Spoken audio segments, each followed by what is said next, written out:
Inec witness that will testify against P2B on 3rd July is posting his secrets. Hello people, welcome back once again to my YouTube channel. After P2B and Labour Party presented a whole lot of evidence against Inec and APC and Bola Tinubu and Shetima, they've been running helter-skelter to cover up the shame of election they conducted, to cover up the rascality and the illegality that they committed during the presidential election that held this year, being 2023. And they'll be running helter-skelter because if you're thinking that P2B will not come prepared, they don't even know why they call him Okute.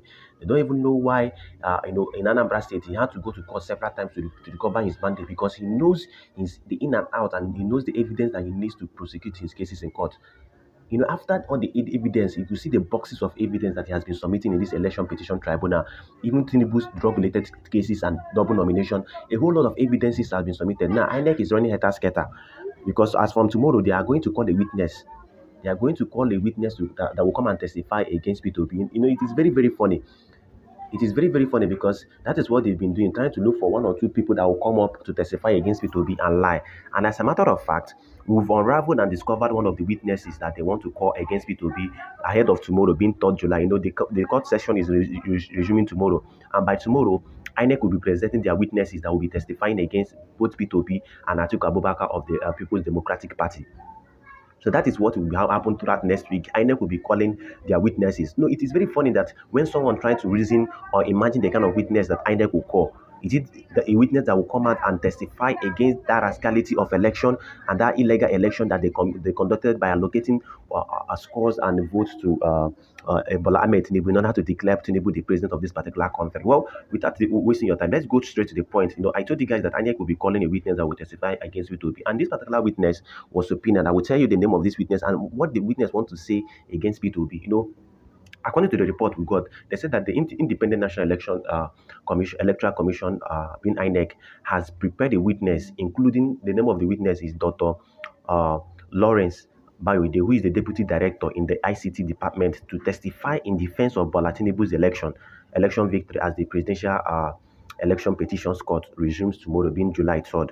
Now, the petitioners, including P2B and the People's Democratic Party, with Atiku Abubakar, had presented evidence and witnesses claiming that INEC's failure to upload scanned polling unit results in real time violated the Electoral Act, and that's the Electoral Act of 2022 and constituted electoral fraud. And that is the truth.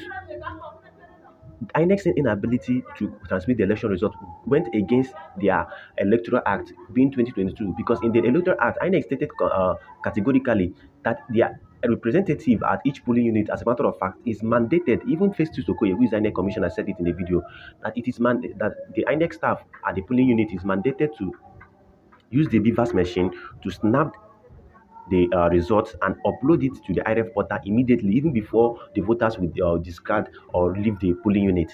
But at the end of the day, INEC failed to upload the results at the polling unit, giving room for electoral fraud.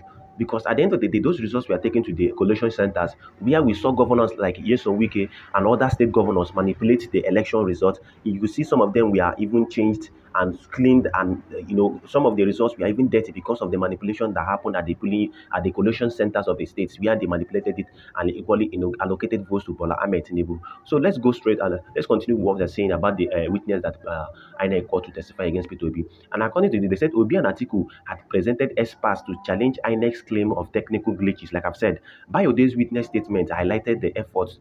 That is the person that INEC is trying to call tomorrow, being Bayode's witness statement. It highlighted the efforts made by INEC's technical team to resolve the issues with the results viewing portal, BVAS machine, and the upload of results.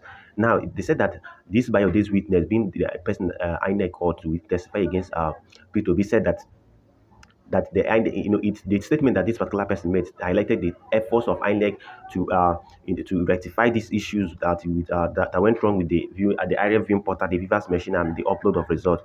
Then this Bayode equally asserted that the downtime lasted for 4 hours 15 minutes. That means the downtime that INEC went off online lasted for about 4 hours 50 minutes. But the first presidential, according to this Bayode, the first presidential results was successfully uploaded. And Bayode equally explained that the BVAS machine can work offline and upload data when data services is available, and this offline transmission did not compromise the integrity of the results upload. It is very, very funny that look at whom INEC is trying to bring, lying bluntly. I don't know what INEC takes Nigerians for. I don't know whether they think Nigerians are not smart or Nigerians are not intelligent. This Bayode, who is INEC's ICT president that they called to testify against P2B, is saying that the Beavers machine can work offline and upload data when data services is available. Now, till date, as I'm talking to you and as I'm making this particular video, INEC is still uploading the presidential election results, which Festus Okoye confirmed yesterday or 2 days ago in an interview was granted that INEC has not yet uploaded the election results. Now, if this Bayode is claiming that the Beavers machine can upload results automatically if data and the services are being restored. He's claiming that the INEC staffs present at the polling unit uploaded the results at offline, and the results were expected to come up to the IRF portal immediately they restore the services and the internet services. So INEC is trying to tell Nigerians that for over how many months that the presidential election was conducted, that they have not restored or given internet services to this Beavers machine that is making them to upload the results even to this particular moment. It is very, very funny that they are playing with and toiling with the intelligence of Nigerians, giving flimsy excuses to their failure and to their organized crime that they committed in making Bola Tinubu to become the president of this particular country.